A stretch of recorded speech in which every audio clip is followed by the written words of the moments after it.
We will start with Everton, Keith. We know the Friedkin Group takeover deal is now off the table. What was your general reaction and an immediate reaction to the news?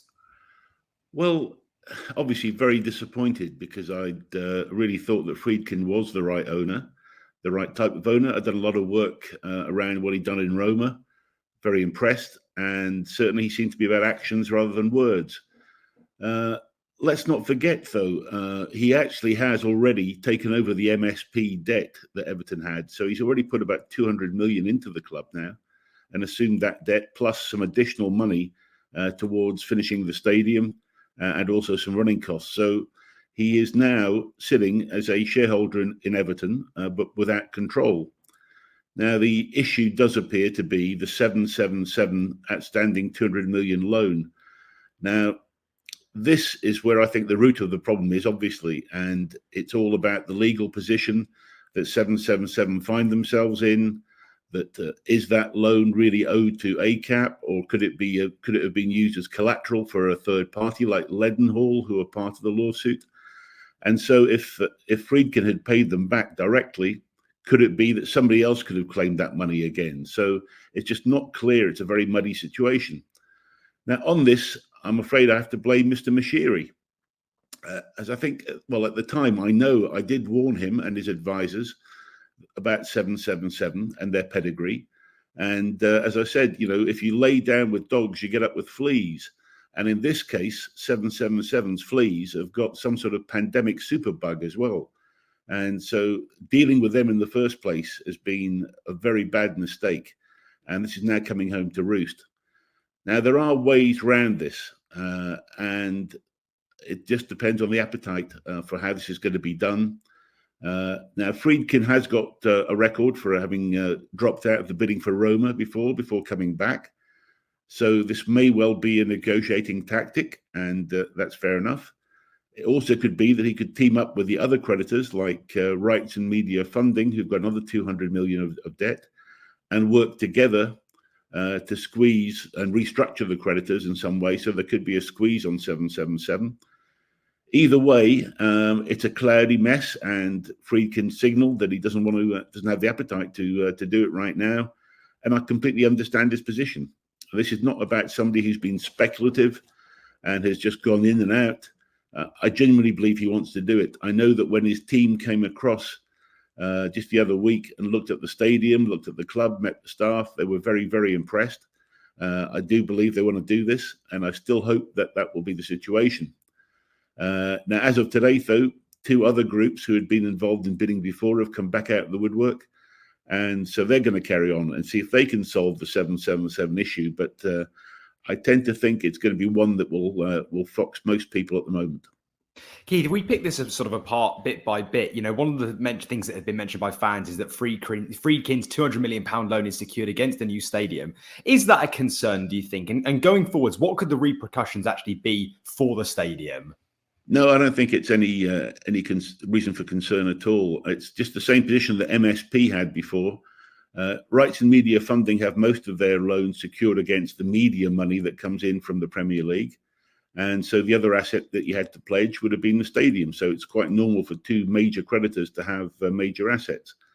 I think Friedkin's got a long-term interest in the club. I know that the loan's been made at more favourable terms than MSP had. So I think, he's got the long-term interest. And I do think that this is going to be resolved in some way. But the mess around 777 that they've created is the reason why we're in this position right now. That's all down to Mashiri and 777. There's some talk, Keith, that Mashiri wants £50 million, including annual payments for the next 10 years to walk away from the club. What do you make of that potential decision? Well, I'd never read that it was £50 million per year. I'd heard of £50 million one-off payment. And I have been involved when I was at Aston Villa. Randy Lerner lost a significant, in the hundreds of millions himself on his dealings with Aston Villa. And so I'm afraid it's not an uncommon story that people can lose a lot of money in football.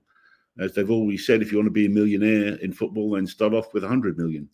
And sure enough, that's where Mr. Mashiri is at the moment. Now, there could be bonus payments linked to performance and staying in the Premier League.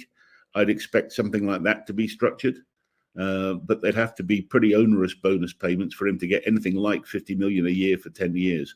I just don't see that happening. And it would have to be, unless he produced some sort of other deals or sponsorships or some other thing as well. I just don't understand how that could happen. But I think he's going to have to accept the fact he's going to have to take a pretty big haircut in terms of the investment he's made in Everton, because the problems that he's caused with the number of managers, the bad player decisions, those are things that are at his door. And he shouldn't expect somebody else to come along and clean up his mess that he's made. You mentioned there, Keith, about potential new bids that could be sort of in the works. Can you update us on those, please? Any groups that potentially could be coming out to? I think it would still be individual groups. I mean, the two that are mentioned in the media at the moment, one is the Vici group, which Keith Harris has been advising.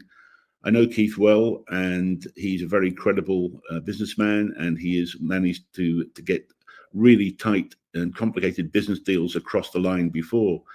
So he may have a solution for the 777 issue. Good luck if he does. And I believe his backers are very wealthy and have deep pockets. And so that could be one to watch. I think that's probably the more realistic one compared to the one with Kevin Malone, who is supposed to be or was the general manager of the LA Dodgers, I believe, at some stage. My American contacts are saying that one may not be as strong as the Vici bid. And I do believe there's also another two bidders that are seriously considering this in the background as well.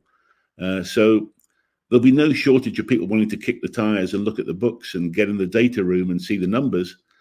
But this 777 issue seems to be the one that everybody's going to have to solve. Now, if you did take a flyer and you decided to repay the £200 million of money back to 777, then you run the risk of not being able to negotiate that money down, but also there could be a claim further down the road that you paid it back to the wrong person.